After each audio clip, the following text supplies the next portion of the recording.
Yo, hello guys and welcome back again to a brand new video. In today's tutorial guys, I will be showing you how to get clone anything from GitHub.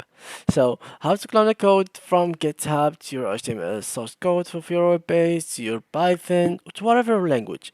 That's what I'm going to show you in this tutorial guys. So, first of all, I will need you to go ahead and open your browser and then search for code.visualstudio.com. If it doesn't appear, just go to Visual Studio Code and this is the website that you can download Visual Studio Code from it. Here you can download it for Windows, and if you did this, you will find here Mac OS, Windows, and the next you can download for these three systems if you want. And here at the downloads, of course, you can open it in the browser as well. And now guys, I will leave you this side note, which is do not make a mistake between Visual Studio Code and Visual Studio. They are completely different softwares with different tasks, and the only problem is they have like similar names, but they are completely different. So make sure that you have downloaded the bluish logo one.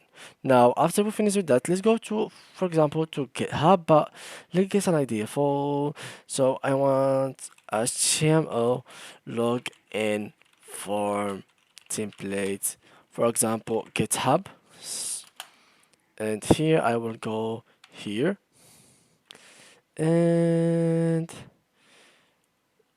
simple free or something like that. So let's search for it.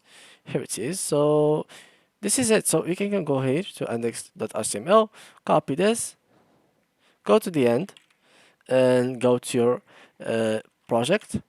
And all you need to do now is actually click here, click go live.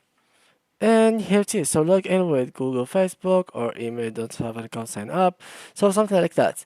And if you want to add more design to it, you can copy its CSS form, which is you can find it over here and over here.